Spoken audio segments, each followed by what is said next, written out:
Shalom Jemaat Genesaret yang dikasihi Tuhan. Hendaklah kamu saling mengasihi sebagai saudara dan saling mendahului dalam memberi hormat. Janganlah hendaknya kerajinanmu kendor dan biarlah rohmu menyala-nyala dan layanilah Tuhan. Jemaat sekalian, tidak terasa setengah tahun sudah kita lewati. Dan minggu ini kita memasuki minggu pertama di bulan Juli tahun 2021. Nah, bagaimana nih kerajinan kita, disiplin rohani kita masih terus menyala-nyala kan? Mari jemaat sekalian, kita mau mulai ibadah kita untuk hari ini. Kita mau sama-sama siapkan hati dan pikiran kita. Kita mau mengambil waktu teduh.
Akhir-akhir ini mungkin merupakan saat-saat yang kurang baik bagi kita semua. Tapi jemaat sekalian, ingatlah bahwa kita memiliki Allah yang begitu baik dan senantiasa mengasihi kita. Mari kita bersama-sama datang menghadap Tuhan untuk menikmati indahnya kasih dan hadirat Tuhan. Saat indah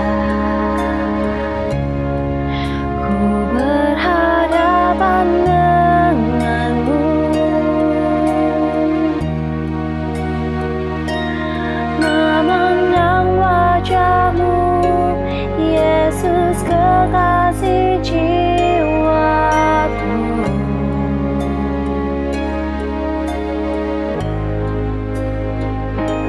Bahulah daku erat dalam pelukanmu,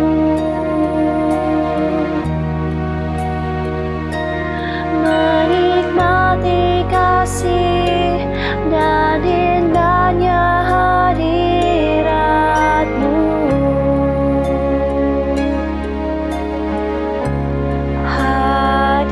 Hadiratmu Tuhan, ku rasakan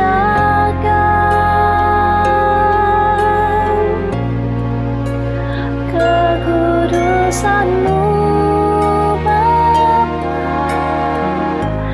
penuhiku.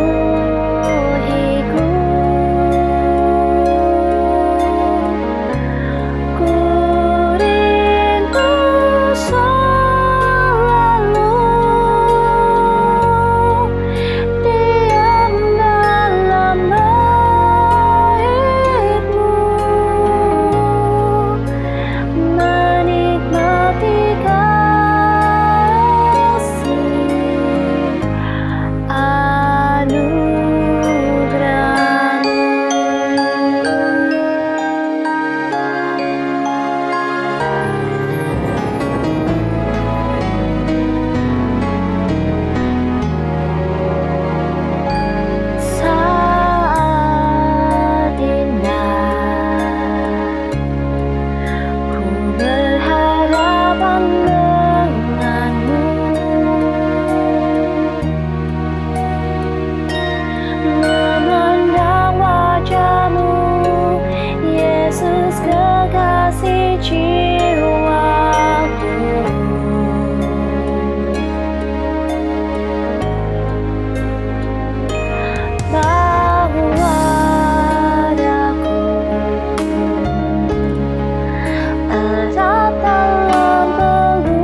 Benar Tuhan, saat-saat paling indah adalah saat-saat kami berada dekat di hadirat-Mu Tuhan.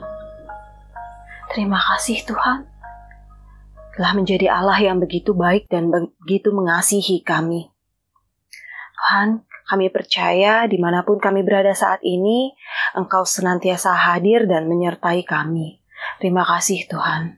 Dan kiranya Engkau juga yang boleh layakkan kami untuk kami boleh datang ke hadirat-Mu, untuk kami boleh datang membawa setiap pujian dan penyembahan kami.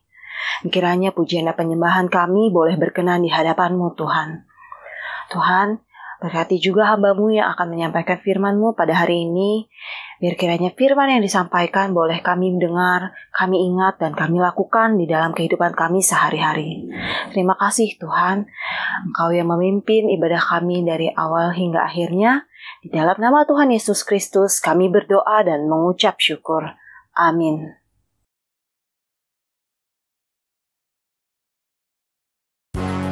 Jemaat sekalian, sebagai saudara seiman dan satu keluarga di dalam tubuh Kristus, tentunya kita harus senantiasa saling mendukung dan menopang di dalam pelayanan dan pertumbuhan rohani kita.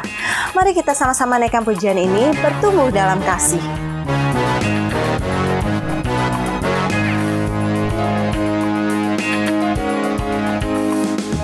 Sebagai saudara seiman di dalam tubuh Kristus, menyerahkan seluruh hidupnya, berbagi kasih bersama. Kadang tawa, terkadang tangis, suka duka bersama.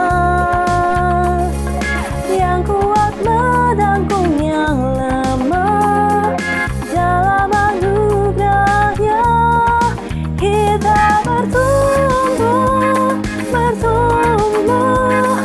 di dalam kasih, sehati sepikir, setujuan, melangkah bersama. Tuhan yang besar telah menanti di hadapan kita.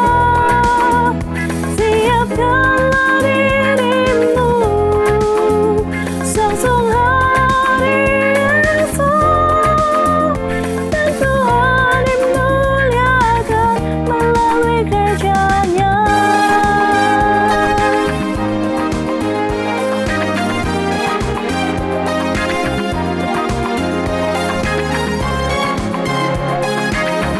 Kita naikkan pujian ini sekali lagi dengan lebih semangat. Sebagai saudara seiman di dalam tubuh Kristus, menyerahkan seluruh hidupnya, berbagi kasih bersama. Kadang tawa, terkadang tangis, suka duka bersama. Yang kuat menanggung yang lemah, dalam anugerahnya kita bertumbuh di dalam kasih, sehati sepikir, setujuan, melangkah bersama.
esok hari esok Tuhan dimuliakan melalui kerja-Nya. Tuhan dimuliakan melalui kerja-Nya. Tuhan dimuliakan melalui kerja-Nya.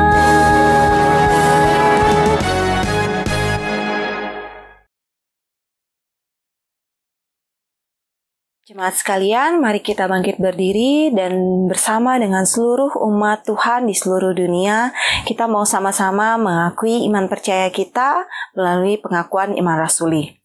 Aku percaya kepada Allah, Bapa yang Maha Kuasa, Khalik langit dan bumi, dan kepada Yesus Kristus, Anaknya yang tunggal Tuhan kita, yang dikandung daripada Roh Kudus, lahir dari anak darah Maria, yang menderita sengsara di bawah pemerintahan Pontius Pilatus, disalibkan, mati, dan dikuburkan.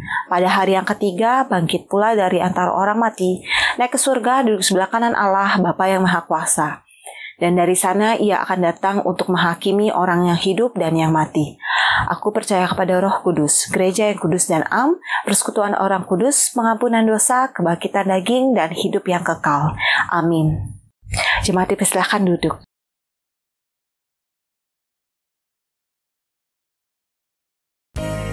Jemaat sekalian, sebentar kita akan mendengarkan penguraian firman Tuhan untuk hari ini. Dan sebelumnya kita mau sama-sama menaikkan satu pujian, Aku dan Seisi Rumahku. Biar kiranya melalui pujian ini kita boleh sama-sama menyatakan bahwa kita mau menjadi keluarga murid yang senantiasa melayani Tuhan. Bersatu dalam kasih, bersama melayani dan saling mengampuni,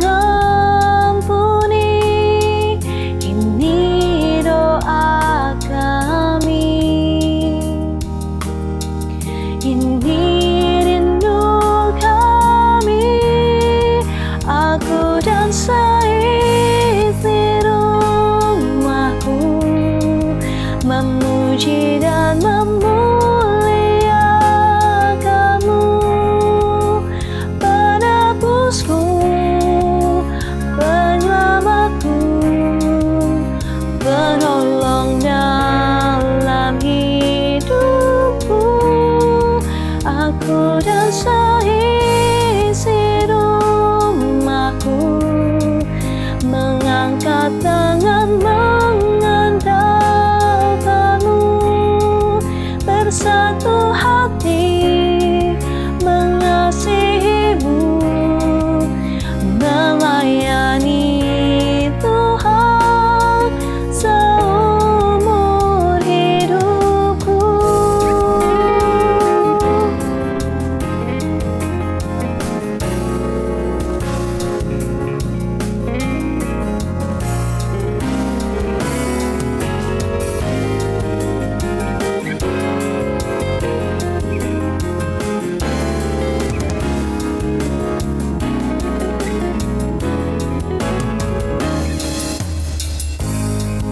Bersatu dalam kasih, bersama melayani dan saling mengampuni, ini doa kami, ini rindu kami, aku dan seisi rumahku memuji dan memuliakan-Mu, penebusku, penyelamatku, penolong dalam hidupku, aku dan seisi rumahku mengangkat tangan mengandalkan-Mu, bersatu hati mengasihi-Mu,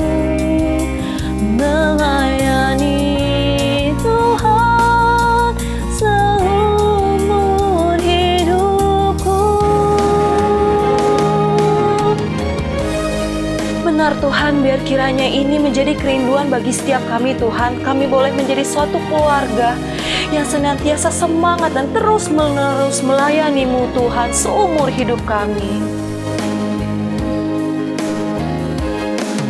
Aku dan seisi rumahku memuji dan memuliakan-Mu, penebusku, penyelamatku, penolong dalam hidupku. Aku dan seisi rumahku mengangkat tangan mengandalkan-Mu, bersatu hati mengasihi-Mu, melayani Tuhan seumur hidupku. Melayani Tuhan, melayani Tuhan seumur hidupku.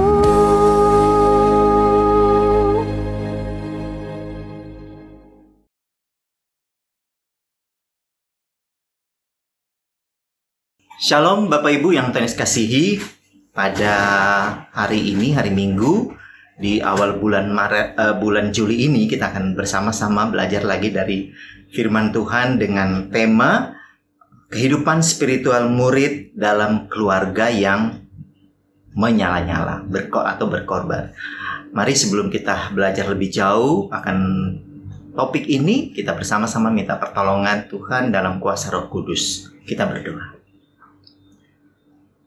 Tuhan, memang hidup ini adalah sesuatu yang harus kami jalani hari demi hari.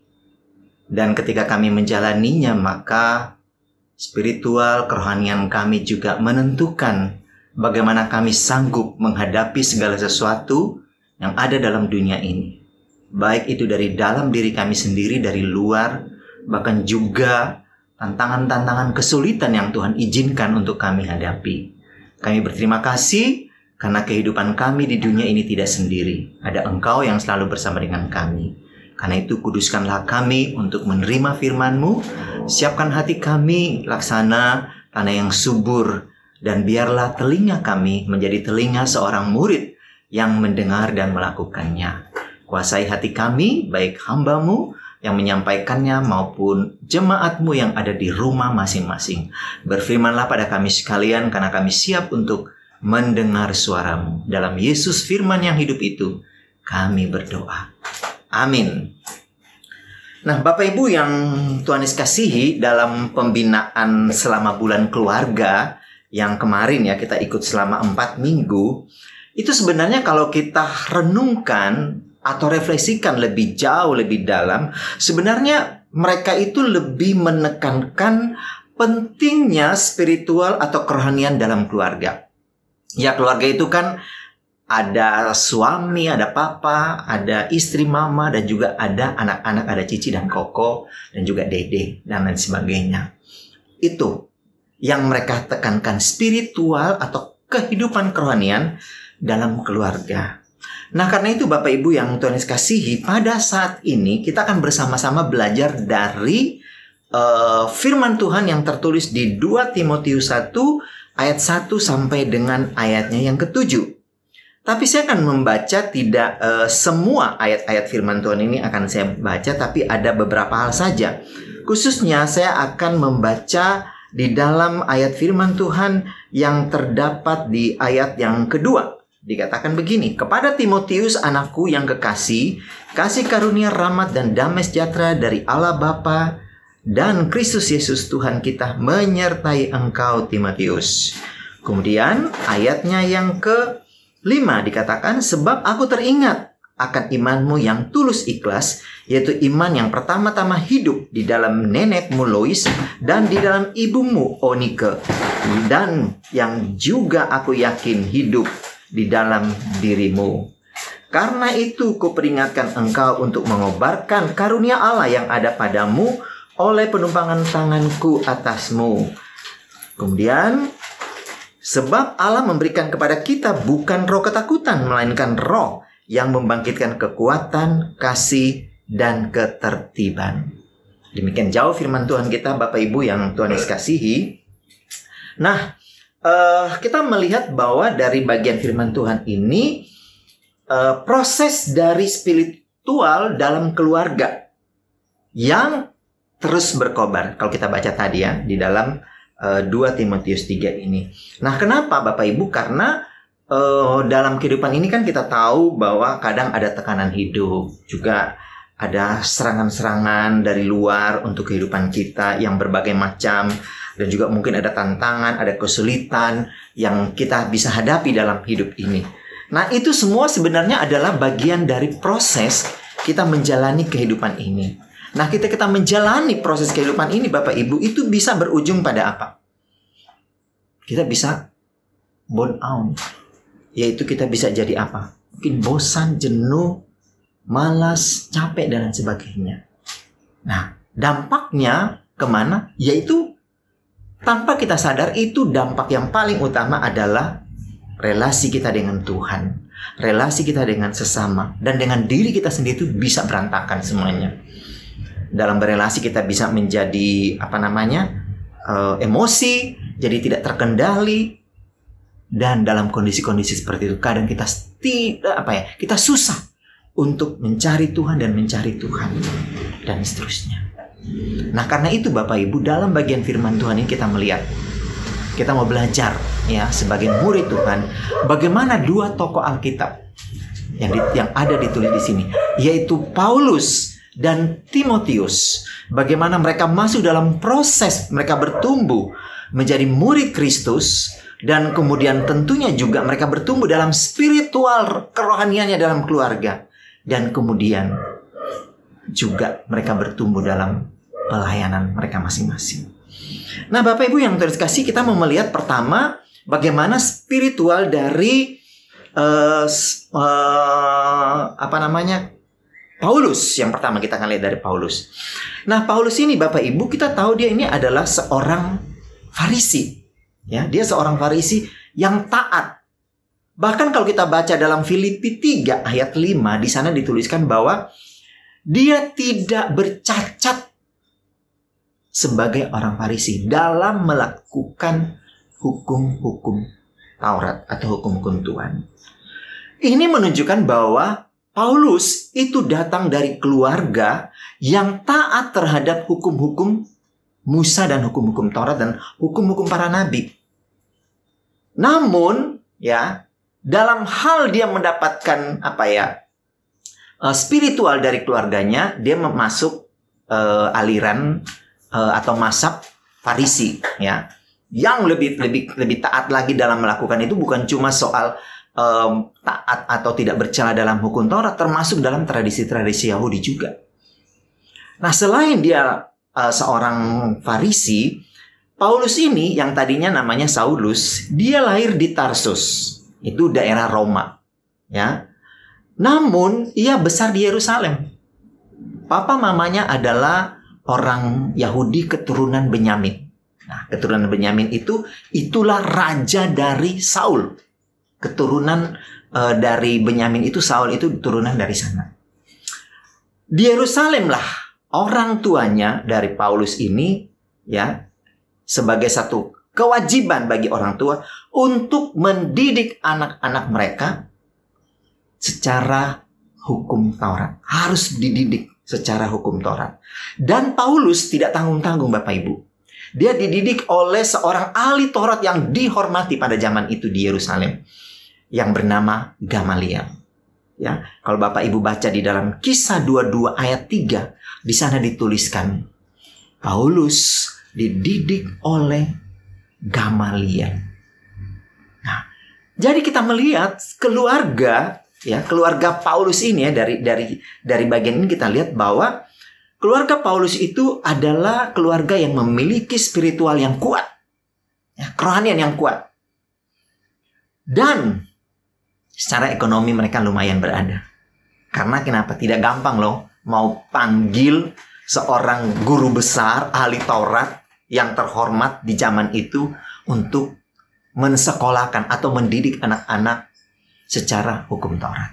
Dari sini kita bisa melihat bahwa kehidupan ekonomi mereka sangat mapan.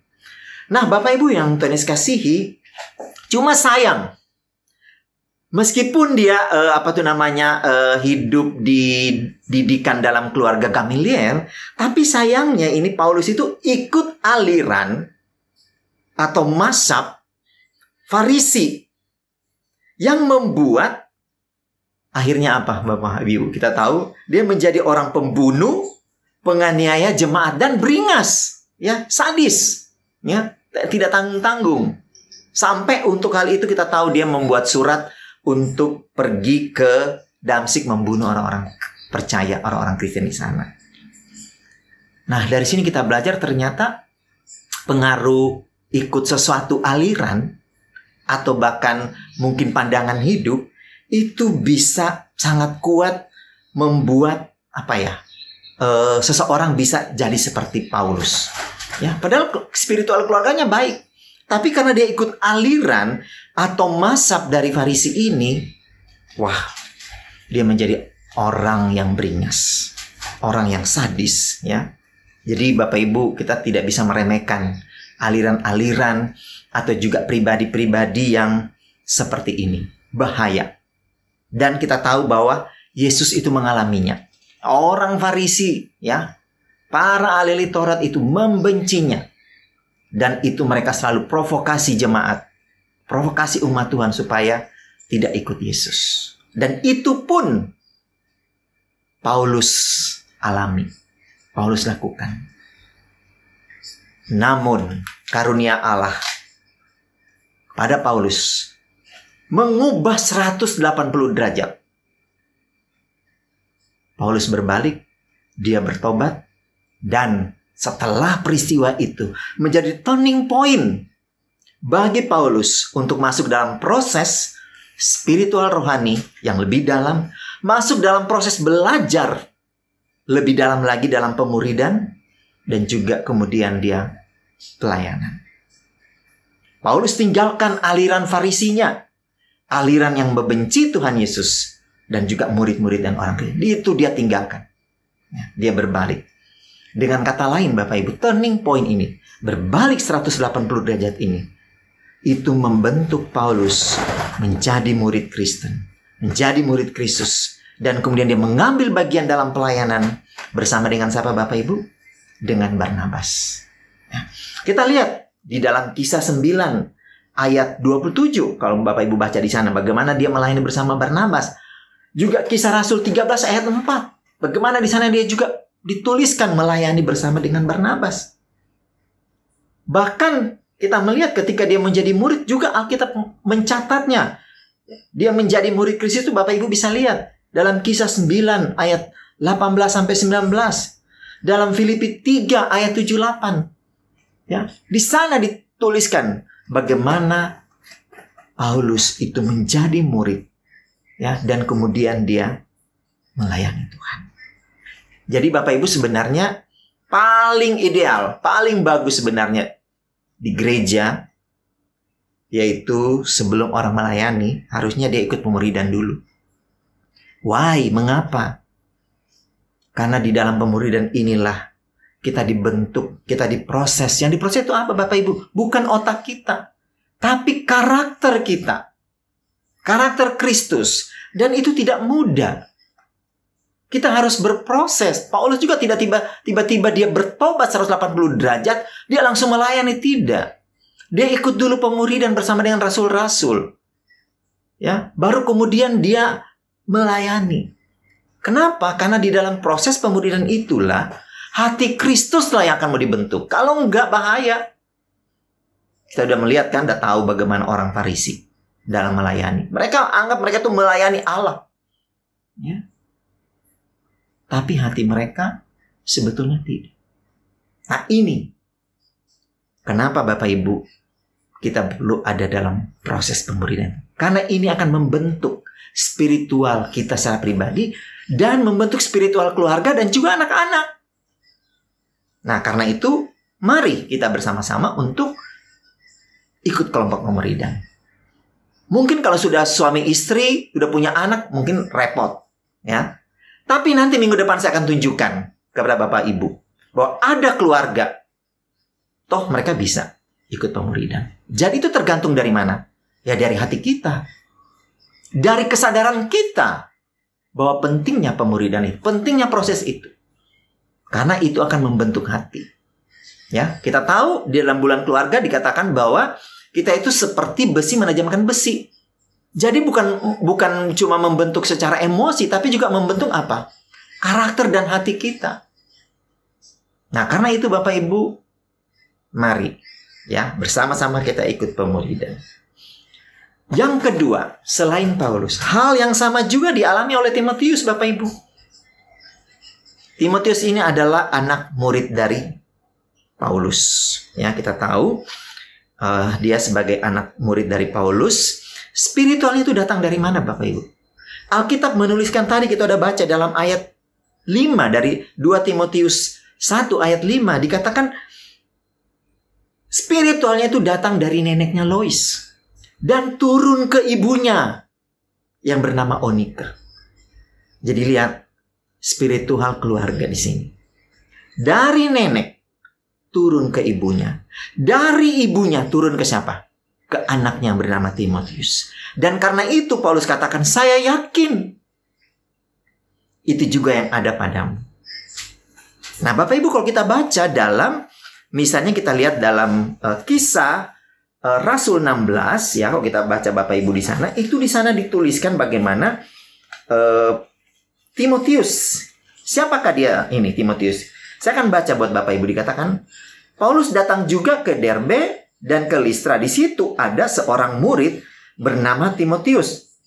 Ibunya adalah seorang Yahudi, ya, Timotius ibunya Yahudi dan telah menjadi percaya. Sedangkan ayahnya seorang Yunani. Timotius ini dikenal baik oleh saudara-saudara di Listra dan di Ikonium. Jadi kita lihat di sini.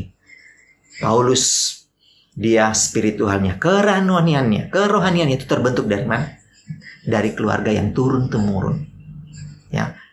Keluarganya tidak hanya menurunkan kekayaan, kehidupan, tapi menurunkan rohani, spiritualnya. Dan itu yang kita harapkan dari keluarga-keluarga Kristen yang ada di Jemaat Gemi Genesaret ini, atau di gereja manapun. Dari nenek turun, dan turun, dan turun. Nah, karena itu Bapak Ibu, kita lihat di sini, di dalam Kisah Rasul ayat 16 dan ayat 3 dan 4 dikatakan begini selanjutnya. Dan Paulus mau supaya Timotius menyertainya dalam perjalanan. Ya, disinilah proses pemuridan itu dimulai antara Rasul Paulus dan Timotius. Paulus menyunatkan dia, ya, karena dia kan belum disunat ya, karena papanya kan Yunani. Karena orang Yahudi di daerah itu, sebab setiap orang tahu bahwa bapaknya adalah orang Yunani, makanya dia perlu disunat. Dalam perjalanan keliling dari kota ke kota, Paulus dan Silas menyampaikan keputusan-keputusan yang diambil para rasul dan para penatua di Yerusalem dengan pesan supaya jemaat-jemaat menurutinya. Nah, Bapak Ibu, kita lihat di sini. Menarik kan? Timotius masuk dalam proses pemuridan bersama dengan Paulus. Dan sesudah itu tidak berhenti. Setelah dimuridkan apa? Melayani bersama siapa? Silas. Nah, setelah itu sudah dia dimuridkan, pelayanan bersama dengan Paulus dan Silas. Baru setelah itu Paulus katakan di dalam Timotius tadi, Bapak Ibu, kita baca di dalam 2 Timotius tadi, Paulus katakan, aku telah mengurapi engkau, karena itulah kuperingatkan engkau untuk mengobarkan karunia Allah yang padamu oleh penumpangan tanganku atasmu. Nah, sekarang apa? Paulus katakan, Timotius, kamu sudah keurapi. Sekarang kamu melayani jemaat. Jemaat apa yang dilayani oleh Timotius? Yaitu jemaat di Efesus. Bapak Ibu, itulah jemaat yang dilayani. Namun, kedekatan Paulus dengan Timotius ini dalam pemuridan akhirnya terpisahkan. Oleh siapa? Oleh Kaisar Roma yang bernama Kaisar Nero. Paulus ditangkap, Paulus dipenjara, namun Timotius tetap melanjutkan pelayanan di Efesus. Nah, meskipun demikian Bapak Ibu, kita lihat bahwa hubungan secara lahiriah Timotius dan Paulus bisa terputus. Tapi hubungan kerohanian mereka, hubungan spiritual mereka itu tidak putus, tidak terpisahkan, tidak terhalang. Melalui apa? Mereka saling mendoakan. Hubungan spiritual ini ya Bapak Ibu yang membuat Paulus dan Timotius, mereka sama-sama tetap menyala-nyala, tetap berkorban-korban untuk melayani Tuhan. Ini sebenarnya jadi contoh juga buat kita Bapak Ibu sekarang. Ya, kita tidak melayani saja, oh kamu jadi pengurus, sama-sama di majelis, sama-sama di lose-lose sekolah minggu, sama-sama di pemimpin COC, pembina COC, atau sama-sama ada di pengurus remaja PRMI. Tidak. Tanpa hubungan spiritual, kemungkinan ini tidak berarti. Ada gesekan gampang sekali timbul. Karena apa? Yang kita bangun itu hubungan fisik, bukan hubungan spiritual. Tapi kita belajar dari sini Bapak Ibu. Jangan utamakan hubungan fisik. Utamakanlah hubungan spiritual. Seperti Paulus dan Timotius contohkan. Mereka dipisahkan oleh Kaisar Nero. Paulus disiksa. Timotius tetap melayani jemaat. Tapi Alkitab menuliskan di sini bahwa mereka itu saling mendoakan. Ya. Bapak Ibu yang Tuhan Yesus kasihi, sangat jelas bagi saya dan Bapak Ibu ya di sini bahwa betapa pentingnya hal ini buat kita. Di sini kan dijelaskan ya dalam firman Tuhan bahwa bagaimana Paulus itu mendoakan Timotius. Dan saya yakin juga Timotius mendoakan Paulus. Nah, karena itu kita perlu punya jam doa Bapak Ibu untuk saling mendoakan. Kita perlu untuk hal itu. Bangun jam doa kita masing-masing sesuai dengan keadaan kita masing-masing. Ada yang jam doanya di mana Bapak Ibu? Nggak bisa di rumah, ya. Dia jam doanya di mana? Di mobil dia. Ya. Ini nggak saya ceritai Bapak Ibu, ini kesaksian Direktur Astra. Ya, dia jemaat GKI. GKI yang dekat sini, GKI Pakuan. Karena saya dulu praktik di sana. Tapi sekarang dia sudah punya usaha sendiri. Tapi waktu dia masih sebagai direktur di Astra, dia bilang, saya nggak ada waktu. Saya pulang rumah malam, saya tinggal berdoa tidur. Dan pagi-pagi saya sudah bangun. Di mana jam doa saya? Jam doa saya itu ada di parkiran. Parkiran di tempat kerja dia di Tangerang. Tapi kalau dia harus datang ke kantor di Sudirman situ, dia harus juga ada di parkiran itu. Dan itu tertib dia lakukan. Dia punya jam doa sendiri untuk hal itu. Nah, Bapak Ibu yang Tuhan Yesus kasihi, menariknya meskipun mereka punya hubungan spiritual ya antara Paulus dan Timotius, Paulus tetap masih mau mengingatkan, ya, masih mau mengingatkan Timotius melalui surat. Jaraknya kan udah pisah ini mereka. Kalau sekarang mungkin pakai apa? WA mungkin, ya, mengingatkan lewat WA. Udah nggak pakai surat. Sekarang lebih canggih lagi sebenarnya ya.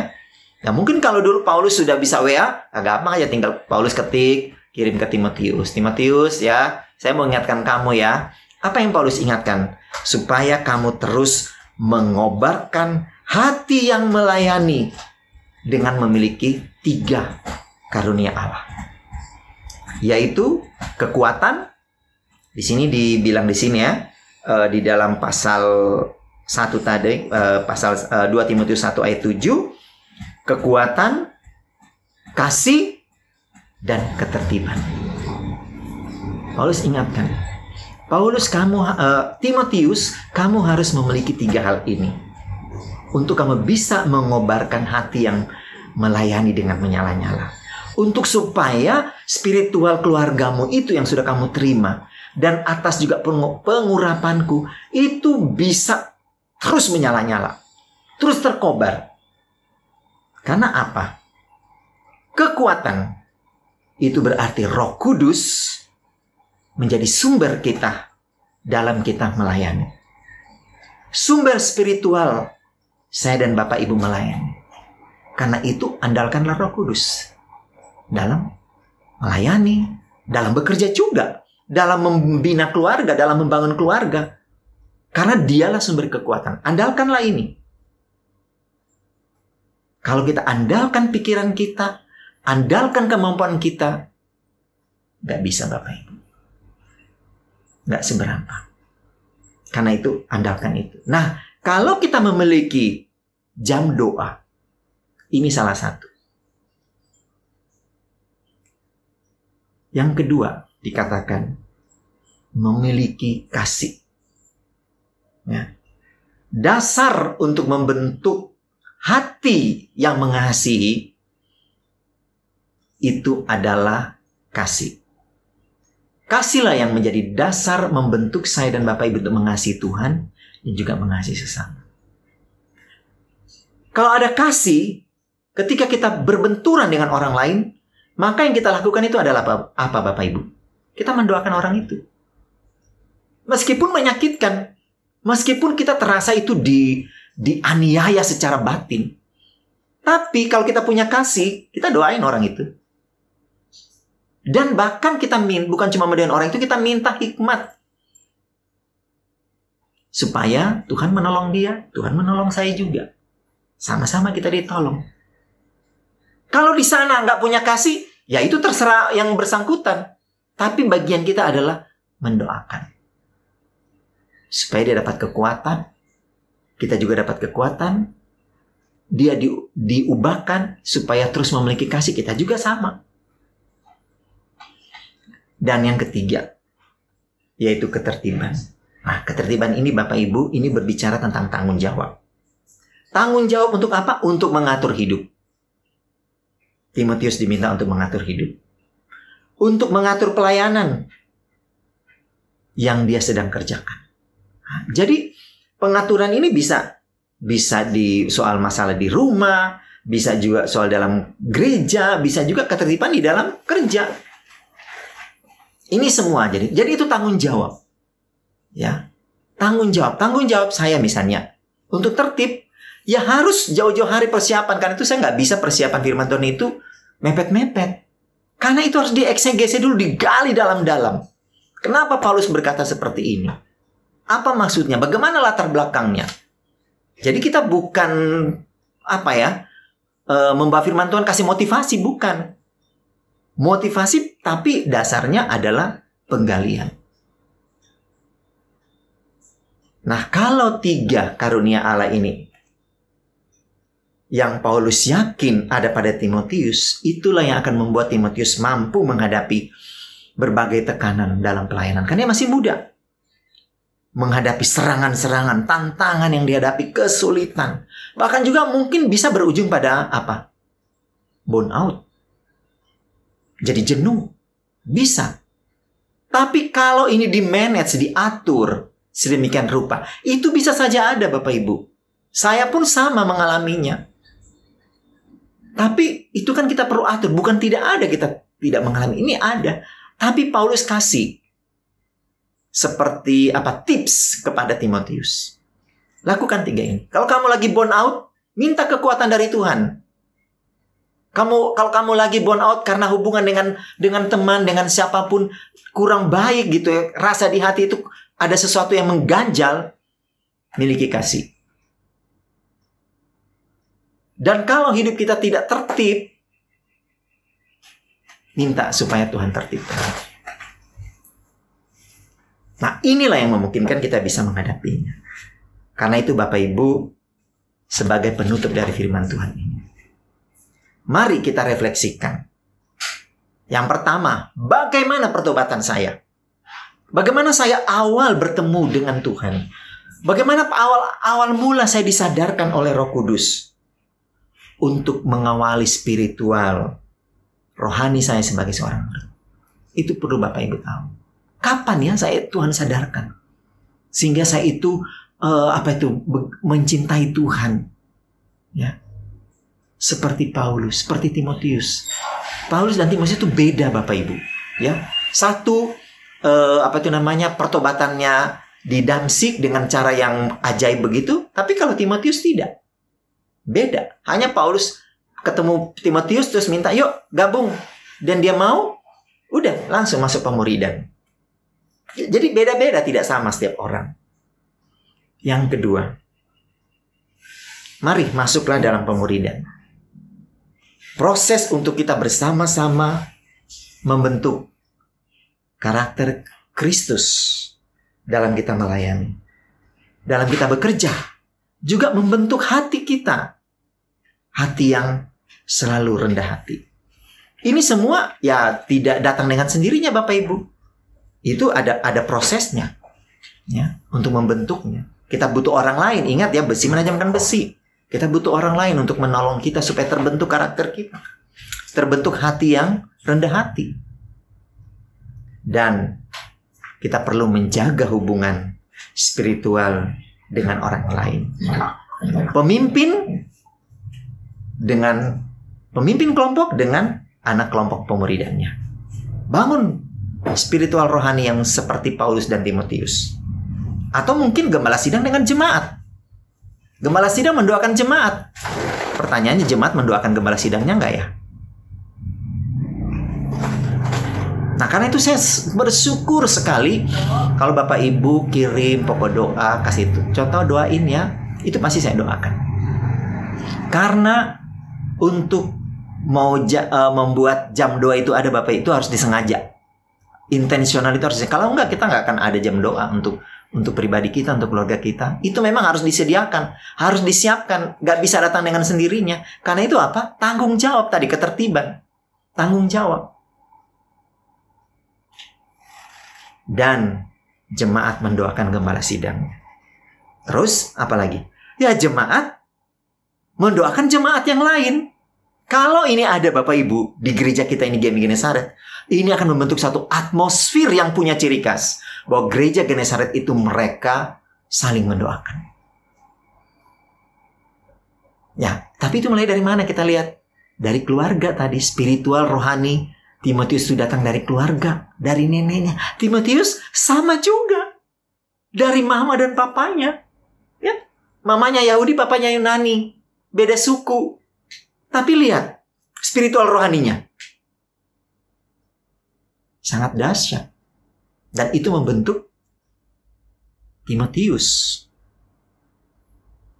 Karena itu Bapak Ibu, terakhir, milikilah spiritual yang menyala-nyala di dalam diri kita itu.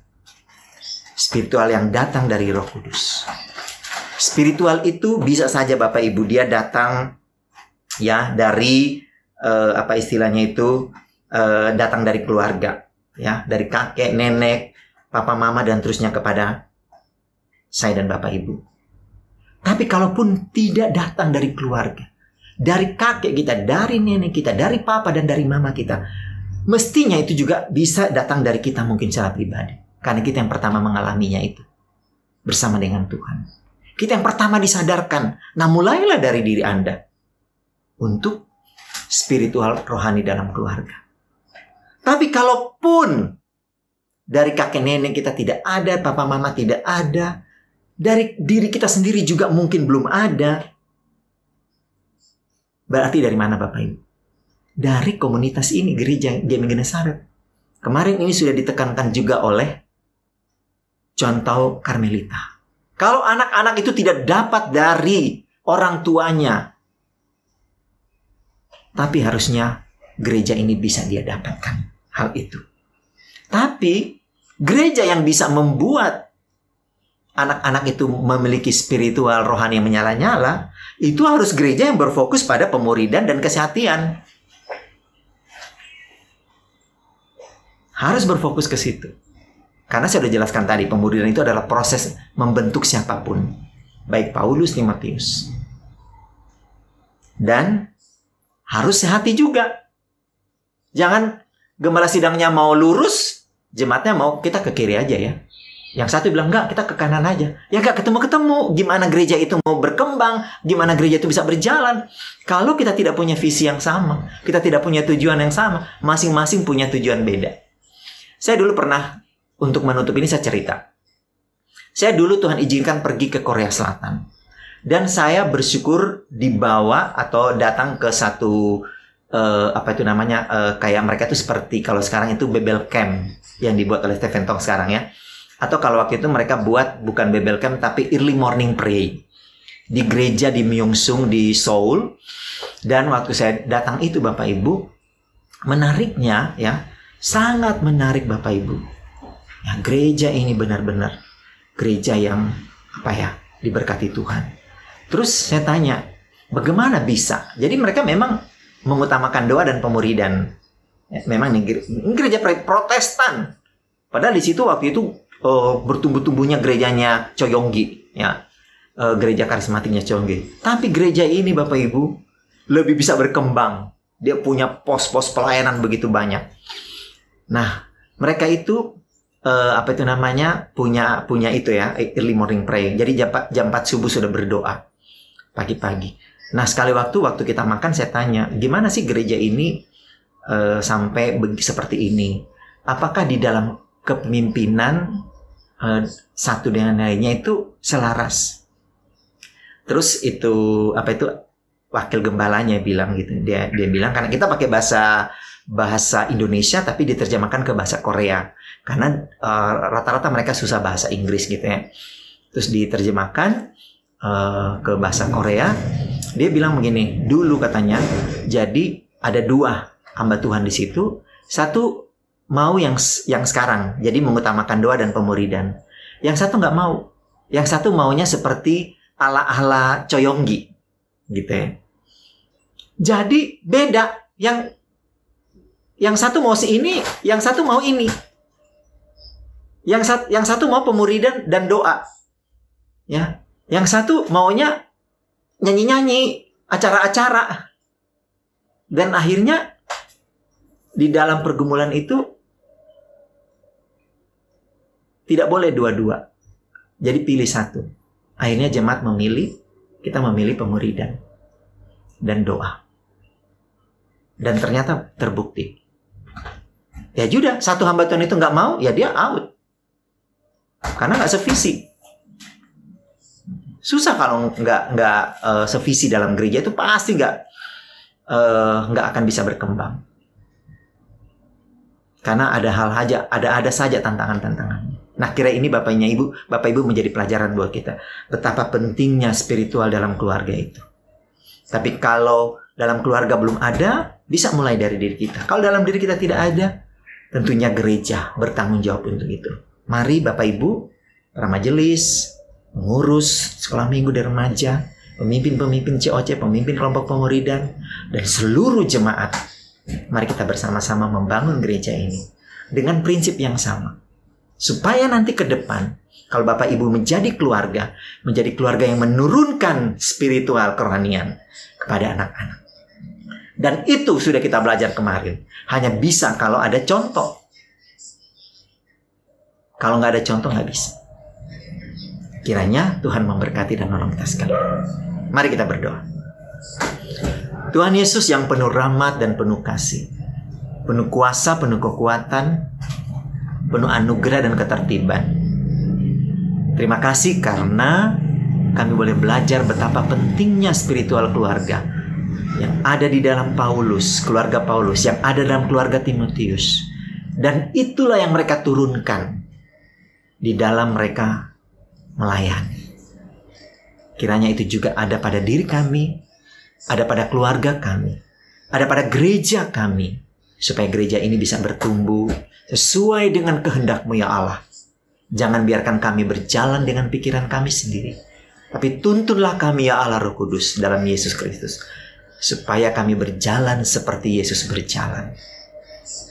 Dalam kasih-Mu kami berdoa. Haleluya. Amin. Ya, Bapak Ibu yang Tuhan Yesus kasihi, kita akan mengakhiri ibadah kita pada saat ini dengan bersama-sama menaikkan pujian doksologi.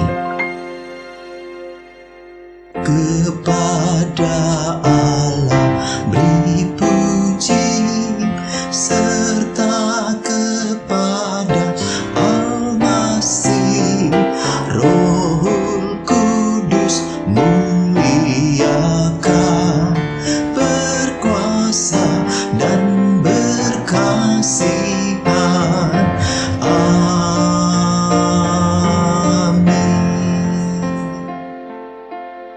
Ya, mari Bapak Ibu kita berdoa. Tuhan Yesus, di saat-saat yang sulit seperti ini kami tetap berdoa supaya Engkau terus menolong bangsa dan negara kami dan juga umat-Mu di tengah-tengah dunia ini, secara khusus umat-Mu Jemaat GMI Genesaret. Biarlah pemulihan kesehatan yang dari Tuhan menjadi bagian bangsa dan negara kami ini dan juga bagi Jemaat GMI Genesaret. Dan biarlah Tuhan yang penuh kasih, mari jemaat Tuhan, pulanglah dalam damai dan sejahtera Tuhan, dan terimalah berkat yang dari Tuhan saja. Tuhan memberkati engkau dan melindungi engkau. Tuhan menyinari engkau dengan wajah-Nya dan memberi engkau kasih karunia. Tuhan menghadapkan wajah-Nya kepadamu dan memberi engkau damai sejahtera mulai hari ini, esok, bahkan sampai selama-lamanya. Haleluya. Amin. Amin.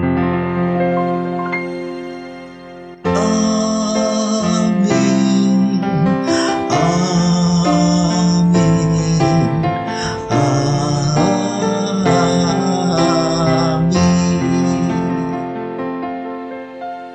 Bapak Ibu, silakan kita mengambil waktu teduh secara pribadi.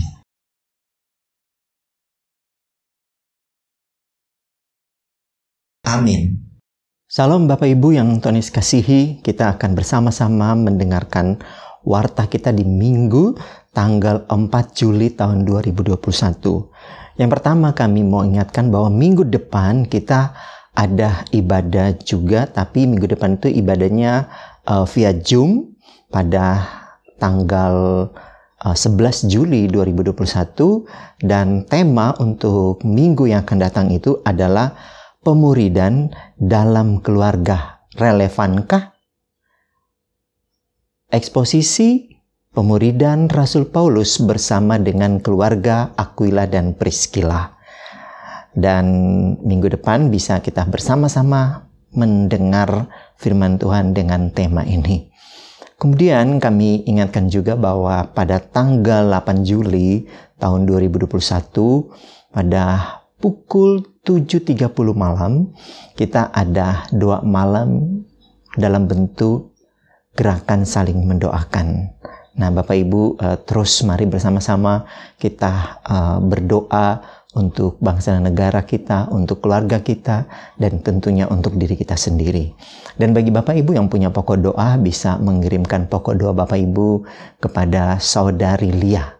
Dan kami akan mendoakan Bapak Ibu, dan yakinlah kalau Tuhan mendengar doa-doa orang Israel, doa hamba-hambanya, Tuhan juga akan mendengar doa-doa kita. Kemudian kami juga informasikan bagi Bapak Ibu yang akan memberikan persembahan syukur dalam bentuk perpuluhan dan lain sebagainya, Bapak Ibu bisa memberikan ke nomor rekening yang ada ini.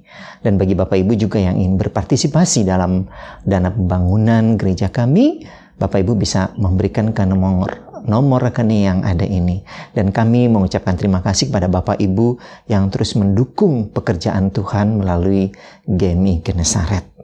Dan kami juga mau sampaikan bahwa di gereja kita ini ada namanya satu visi pemuridan, dan kita terus-menerus mendorong Bapak Ibu sebagai jemaat Tuhan untuk mengikuti strategi Yesus ini, yaitu kelompok pemuridan. Mari Bapak Ibu mendaftar mengikuti kelompok pemuridan ini supaya kita bisa bertumbuh bersama-sama melalui kelompok ini.